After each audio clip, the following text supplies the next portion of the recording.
Hola, Héctor, què tal? Hola, bon dia. Bon dia, gràcies per estar aquí amb nosaltres en aquesta secció que vam estrenar durant el confinament, que es diu Pluralitats. Parla'ns una mica, bueno, l'Héctor, us explico una miqueta, l'Héctor treballa en el grup de salut mental de les Corts, el Centre d'Higiene Mental de les Corts. M'agradaria que ens expliquessis una miqueta, per qui no conegui aquesta entitat, quin és el vostre treball en aquesta feina? Molt bé. Mira, el grup som una entitat que configurem tres entitats. Val? Treballem en l'àmbit de la salut mental. Estem ubicats bàsicament a les Corts i a Sarrià. La nostra entitat comença com una associació, l'associació Centre d'Higiene Mental de les Corts, i inicialment el que es dedica és a treballar a la salut mental des d'un punt de vista sanitari. La nostra entitat ofereix tant a Sarrià com a les Corts serveis de salut mental d'ús públic. Són TESMES, tenim un hospital de dia per a adolescents i serveis de rehabilitació. Això en quant al que seria la nostra associació i, com et deia, és sanitat pública. Depenem. Són serveis que es presten per al Departament de Salut. Val? Com deia, són diverses entitats. Només treballem en l'àmbit de la salut mental. A part de l'associació, tenim dues entitats més, que són la Fundació CHM Salut Mental, dedicada a persones amb salut mental, i on en aquesta entitat el que fem és cobrir aquells àmbits, tres àmbits principals. Bàsicament són la promoció del treball, la promoció laboral, la promoció de l'habitatge i la promoció de la participació social. Val?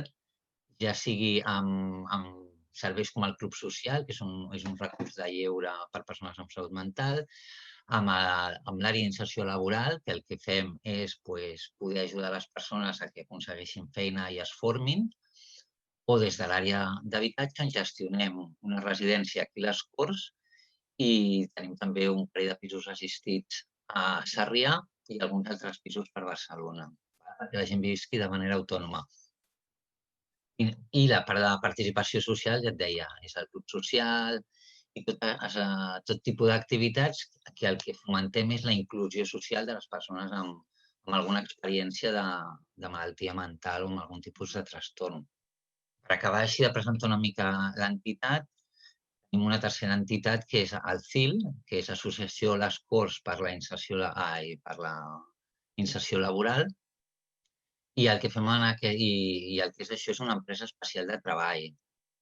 En aquesta empresa, ara, per exemple, aquí a les Corts gestionem el mercat de les Corts, el servei de repartiment. Tenim un quiosc al carrer Europa, fins fa poquet teníem una papereria al carrer Numància i bé, al final el que fem al grup THM Salut Mental és endegar tota una sèrie d'accions per ajudar i promoure la salut mental de la població general amb aquesta visió comunitària, amb una visió comunitària d'implementació de la comunitat i d'inclusió social. Mhm. Molt Així a bé. grans trets, Quina, quina és la teva tasca dins del grup? Jo soc el coordinador de l'àrea d'inserció comunitària. Justament la meva tasca és estar en contacte amb tots els agents de la comunitat, siguin centres cívics, siguin entitats en primera persona, de persones que pateixen algun tipus d'experiència de salut mental.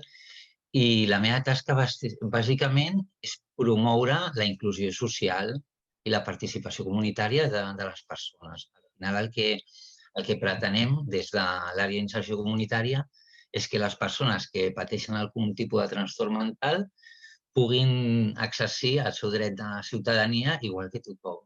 No? I creiem que la rehabilitació, no? o la salut mental, si no és social, doncs no ho és. No? Llavors, la nostra feina o la meva feina en aquest cas, és mirar d'establir ponts o mirar d'establir xarxa, anar contactant, fer una miqueta de xarxa amb els agents del territori perquè les persones amb algun tipus de malaltia mental puguin exercir aquesta part més social en la comunitat, no només en serveis especialitzats, Molt com bé, els nostres.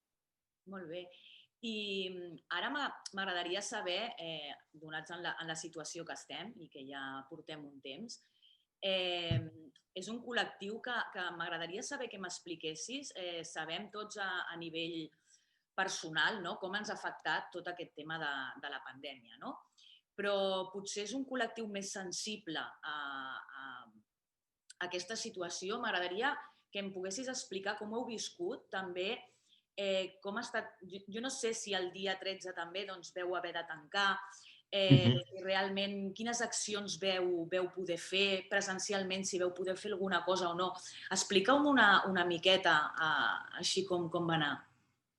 En primer lloc, a veure, en quant a com les persones amb algun tipus d'experiència de trastorn mental o de malaltia mental ho han viscut, no t'ho podria generalitzar perquè és una cosa molt personal, no? Això ho estem patint tots i cadascú ho viu d'una manera o d'una altra. El que sí que et podria dir, són coses que veiem que és curiós, és que hi ha persones que ho han viscut molt malament, no? O sigui, el fet que hi hagi aquesta pandèmia, que circuli un virus per l'ambient, ho estan veient com una amenaça, però com ho visquem cadascú de nosaltres, i sí que hi ha una sèrie de gent que totes aquestes mesures de restricció del moviment ho poden viure bé en el sentit de que el fet d'estar-se a casa, el fet de no tenir que sortir tant al carrer, d'estar més aïllats, són coses que ja els hi va bé. En aquest sentit, i això és una opinió personal, jo crec que algunes persones o moltes persones, això té molt a veure amb la meva feina. La meva feina és procurar que les persones diagnosticades o a les que atenem per un problema de salut mental tinguin més presència a la comunitat, no s'aïllin. Clar, és un problema promoure la inclusió social i la presència a la comunitat quan el que ens estan dient les autoritats sanitàries és que ens quedem a casa. I en això és un hàndicap important. Per què? Perquè volem fer activitats amb el centre cívic, amb vosaltres. Hem col·laborat, tenim activitat. Ara no recordo si tenim activitat o no en el vostre centre cívic en aquests moments. Però, clar, és un problema plantejar aquesta inclusió social quan el que ens estan dient és que ens quedem a casa, no? O sigui, hi ha una cosa tan senzilla com poder quedar amb una persona, no? Aquesta idea de socialitzar. Escolta, anem a fer un cafè? Avui mateix ho podem tornar a fer. Però ahir aquesta possibilitat, no les persones que tenem, cap de nosaltres podíem anar a prendre un cafè amb normalitat. Llavors, en aquest sentit, doncs, ens està afectant. Per què? Doncs perquè la inserció comunitària sense la comunitat és molt poc viable. Llavors, en aquest sentit, ens ho està dificultant molt. Heu pogut fer alguna cosa durant el temps, sobretot de confinament? Ara, veu poder fer alguna cosa digitalment? O va ser molt difícil i no... A veure, ha estat difícil una miqueta, responent a la segona part de la teva pregunta. El primer que ens vam plantejar com a entitat amb el tancament de serveis era mantenir el vincle i assegurar l'atenció de totes les persones a les quals atenem. Jo parlo més de la part més psicosocial de la nostra entitat. Els serveis òbviament sanitaris doncs van seguir en tot moment oberts, tot i que amb restriccions fent torns, però bueno. Llavors, en quant als serveis d'atenció psicosocial, com pot ser un club social, un servei de rehabilitació, el primer que vam fer en el moment del tancament, parlo del març, de març, abril, maig, va ser mirar de preservar el vincle assistencial, no? Aquest vincle amb la persona, de dir, no, mira, ara com estàs tancat, et quedes a casa teva i ja no et podem atendre. No. Llavors, el que vam establir són mecanismes amb tot el que són les tecnologies de la informació per poder connectar-nos. Problema, bretxa digital. No tothom té accés al Zoom, no? Com ara estem fent nosaltres aquesta videoconferència, i llavors el que vam haver de fer és mirar d'establir mecanismes per preservar aquesta atenció. La manera més fàcil, quina va ser? La telefònica. Vam començar per l'atenció telefònica, amb tothom anant per aquí. I després, a poc, vam anar establint altres mecanismes, sigui llistes de difusió de WhatsApp, sigui grups petits, no? També és molt important en la rehabilitació l'atenció grupal, doncs, incorporant atenció grupal via Zoom. En altres serveis el que fèiem era enviar, per exemple, també via WhatsApp, propostes d'activitat, però individualment. Les enviàvem i aconseguíem el retorn.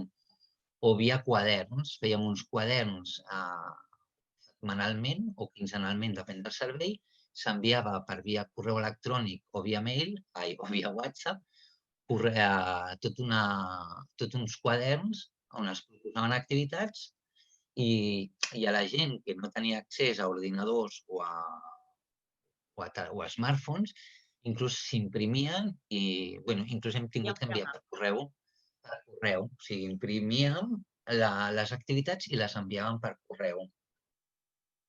I en això seguim una miqueta en funció, no? El que és l'activitat presencial, les entrevistes, sobretot a nivell individual, les vam mirar de mantenir, depèn del tipus de si el servei era sanitari, doncs aquestes entrevistes a nivell individual, en la mesura que el tancament era possible, les vam mantenir. De fet, com als serveis sanitaris no va haver restricció, amb totes les mesures sanitàries. I una miqueta així, doncs... Com esteu actualment? Quina és la situació ara actual que podeu fer? Actualment, tot el que seria l'atenció sanitària a nivell individual s'està fent.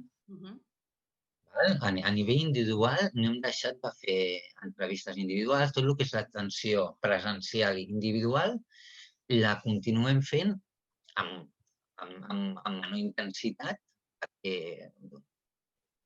els grups, els professionals, els equips, el 50% treballem i el 50% del temps estem a casa una miqueta perquè si hi ha contagis o hi ha alguna cosa d'aquestes, no tenir que tancar la barraca, no? Nosaltres també ho fem, sí. I això em sembla que tots més o menys estem seguint la mateixa estratègia.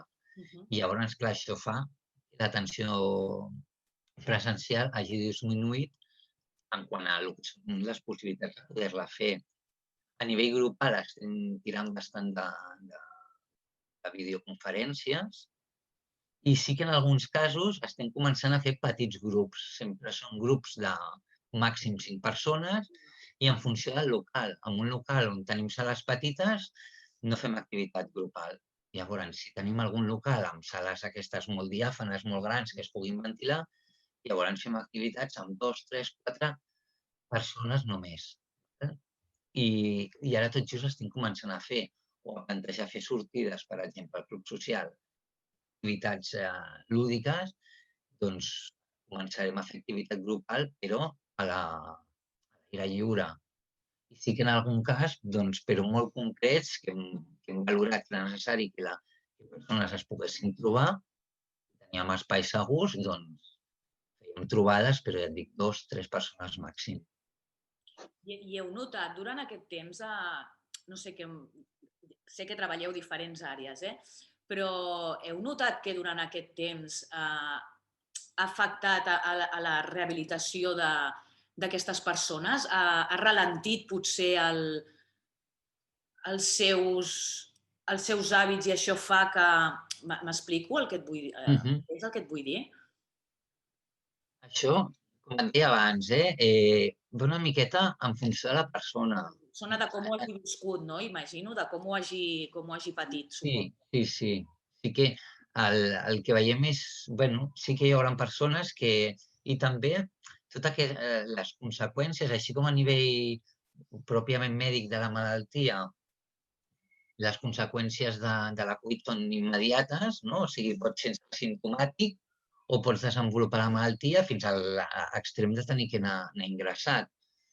En salut mental, tots aquests efectes, tant per la població que atenem com per la població general, ho anirem veient a mitjà i a llarg plaç. Sí que tots coneixem a persones que ho estan passant malament o ho estan vivint amb bastant, no? Bueno, ho estan passant malament. Però és una cosa com molt personal. Ara mateix tampoc tenim dades que ens diguin, mira, tantes persones han fet un retrocés. És d'hora encara. Jo crec que és d'hora, però sí que veiem, segons el cas, veiem gent que els hi costa, evident, gent que ja tenien dificultats per sortir, gent que ha tot el contacte social els era més dificultós, doncs el que fa és exacerbar, no sé com es diu en català, no? Exacerbar una mica les dificultats i les pors, però com qualsevol, al final és com a qualsevol persona, no? La persona que potser és més curosa amb la higiene o té més recança de socialitzar, doncs ara segurament es socialitza molt menys, no? Molt més reservada. Però és un efecte, això és una impressió personal, no és un efecte que tinguem constatat. El que està clar és que almenys heu aplicat tots els mecanismes que ha estat en la vostra mà per poder donar una continuïtat a aquest servei i poder ser un ajut per a aquestes persones també en aquests moments difícils per tothom. Sí, el que hem volgut sobretot, o almenys des de l'àrea d'atenció psicosocial, a l'àrea on jo em trobo, és poder seguir la idea aquesta del vincle, no? O sigui, les persones, hi ha moltes persones que tenen un vincle fort amb els nostres serveis, no? Som un vincle, al final, nosaltres no deixem de ser un servei comunitari més, no? I a vegades som potser l'únic servei o l'únic contacte, tret de l'àmbit familiar, l'únic contacte a nivell una mica social i comunitari que tenen aquestes persones, en alguns casos. Hem mirat de preservar això, preservar aquest vincle i poder seguir fent l'atenció. Per part nostra, també en comentaves, no? Heu pogut fer servir, fent activitats, doncs nosaltres, sense anar més lluny, vam plantejar una mostra fotogràfica. La setmana passada la vam inaugurar. La vam fer, vam poder fer-la servir al Centre Cívic Pere IV. I la vam fer. Com la vam fer? Doncs l'exposició la vam voler muntar igual. Vam pensar, mira, si obren, ja estarà muntada i la presentació la vam fer en streaming en lloc de fer una activitat per 50, 60, 80 persones, que és el que estem habituats. Érem una companya i jo que vam presentar l'activitat, que ara resulta que el districte de les Corts decideix, que això igual tu ho pots informar, decideix obrir els centres cívics, poder començar a obrir portes i poder, l'exposició la tenim allà, clar, no és el mateix. Però sí que, retornant a aquesta idea del vincle, tot aquest treball que hem fet durant setembre, octubre, novembre, de plantejar una activitat, de fer una proposta més expressiva, en aquest cas vinculada a la fotografia, la nostra actuació no ha sigut, mira, feu les fotos, ens les envieu i ja està. No, ja està, no. O sigui, hi ha un retorn. O sigui, nosaltres, les persones que han fet aquestes propostes han pogut participar i nosaltres tenim el compromís de fer uns resultats i els resultats són aquesta exposició amb uns calendaris, ara estem mirant de fer un vídeo amb totes les fotos seleccionades, però seguim aquesta idea de l'atenció. En aquest cas és una cosa molt comunitària, no és una cosa sanitària, sinó tot el contrari, no? De participació social, poder-la oferir igualment. I una miqueta és això, ens hem de reinventar tots. Correcte, sí, en això estem tots. No tenim una altra que pugui insistir en la idea, insisteixo molt, de mantenir aquest vincle, de seguir amb l'activitat, tot i que amb unes altres modalitats, amb uns altres mitjans. Molt bé, Héctor, doncs molt bé. Agraeixo que hagis volgut estar aquí amb nosaltres. Gràcies a vosaltres. Tant de bo, doncs, aviat puguem retrobar-nos, puguem seguir amb aquests vincles de mica en mica i que ens podem veure aviat i poder fer coses conjuntament. I tant, moltes ganes en tenim. Tots, sí. Molt bé. Molt bé, moltes Doncs gràcies. moltes gràcies, Marta. A tu. Vinga. Adéu.